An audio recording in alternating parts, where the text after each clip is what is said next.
land of Uz lived a man named Job. Job was known throughout the region as a righteous man. He honored God, avoided evil, and lived with integrity. The Bible describes him as blameless and upright. Job was also very wealthy. He owned thousands of sheep, camels, oxen, and donkeys. His servants were numerous, and his influence was great. But Job valued something far more important than riches. He loved God. Job had 7 sons and 3 daughters. They often gathered together for feasts and celebrations. Whenever these gatherings ended, Job would pray for his children and offer sacrifices to God on their behalf. He would say, "Perhaps my children have sinned and cursed God in their hearts." Job cared deeply about his family's relationship with God. Life seemed perfect. But in heaven, a conversation was about to take place that would change everything.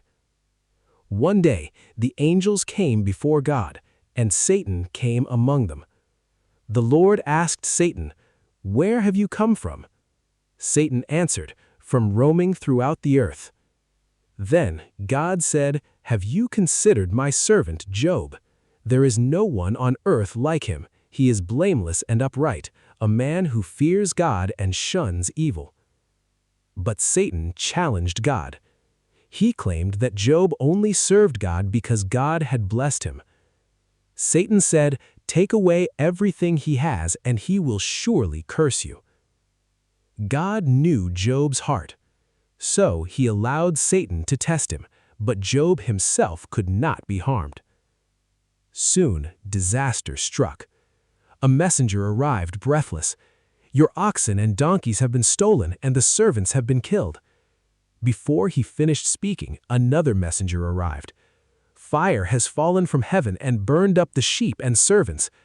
Then another came. "The camels have been taken by raiders." And then the worst news of all. A final messenger arrived. "Your sons and daughters were feasting together when a mighty wind struck the house. It collapsed, and they are all dead." In a single day, Job lost nearly everything. His wealth was gone. His servants were dead. His children had perished. The pain was imaginable. Job tore his robe and shaved his head, signs of deep mourning. Then he fell to the ground. But instead of cursing God, he worshipped. Job said, "Naked I came from my mother's womb, and naked I will depart. The Lord gave, and the Lord has taken away. Blessed be the name of the Lord." Even in heartbreak, Job chose faith. The Bible says that in all this, Job did not sin or blame God. But Satan was not finished. Once again, Satan appeared before God. God pointed to Job's faithfulness. Yet Satan argued that touch his health and he will surely curse you. God allowed another test. This time, Job's body was covered with painful sores from head to toe. The suffering was unbearable. Job sat among ashes, scraping his skin with broken pottery. His own wife looked at his condition and said, "Are you still holding on to your integrity? Curse God and die." But Job replied, "Shall we accept good from God and not trouble?" Even in agony, Job remained faithful. Soon, 3 of Job's friends arrived. Their names were Eliphaz, Bildad, and Zophar. When they saw Job from a distance, they hardly recognized him. They wept loudly. For 7 days and 7 nights they sat beside him in silence. At first, their presence was comforting, but eventually they began speaking. They believed suffering was always the result of personal sin. Again and again they accused Job. They insisted he must have done something wrong. But Job knew he had not committed some secret crime deserving such punishment. The conversations became longer and more painful. Job questioned why he was suffering. He struggled to understand God's plan. Yet, even in confusion, he continued seeking answers from God. At one point, Job declared a remarkable statement of faith. He said, "I know that my Redeemer lives, and that in the end he will stand on the earth." Despite his pain, Job still believed in God's ultimate justice. As the discussions continued, another man named Elihu spoke. He challenged both Job and his friends. He reminded them that God's wisdom is far greater than human understanding. Then something extraordinary happened. A mighty storm appeared.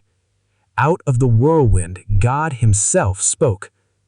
The Lord asked Job a series of questions. "Where were you when I laid the foundations of the earth? Can you command the morning? Can you guide the stars? Can you control the mighty creatures of the sea?" Question after question revealed God's limitless wisdom and power. Job realized how small his understanding was compared to God's infinite knowledge. Finally, Job humbled himself before the Lord. He said, "Surely I spoke of things I did not understand, things too wonderful for me to know." Job repented of his pride and trusted God completely. Then the Lord addressed Job's friends. God was displeased with them because they had spoken falsely about him. He instructed them to offer sacrifices and asked Job to pray for them. Remarkably, Job forgave his friends and prayed on their behalf, and God heard his prayer. Then came a beautiful ending. The Lord restored Job's fortunes. Not only did God return what Job had lost, but he blessed him with even more. Job received twice as many animals as before. He was blessed with more children. His daughters became known throughout the land for their beauty. Job lived many more years. He saw his children, grandchildren, and great-grandchildren. And after a long and blessed life, Job died old and full of days. What can we learn from Job's story? First, faith is not tested when life is easy. Faith is revealed when life is difficult. Second, we may not always understand why suffering happens, but we can trust that God sees the full picture even when we do not. Third, God never abandoned Job. Through every trial, every tear, and every painful moment, God remained in control. And finally, perseverance brings blessing. Job's story reminds us that God's plans are greater than our circumstances. If you are facing difficulties today, remember Job. The same God who carried Job through his darkest days is able to carry you through yours. No matter what you are facing, hold on to faith, because God is still working even when you cannot see it. Thank you for watching. If this story encouraged you, don't forget to like, subscribe, and share this video so more people can discover the powerful lessons found in God's Word. And remember, like Job, keep trusting God even when the road is difficult. Your breakthrough may be closer than you think.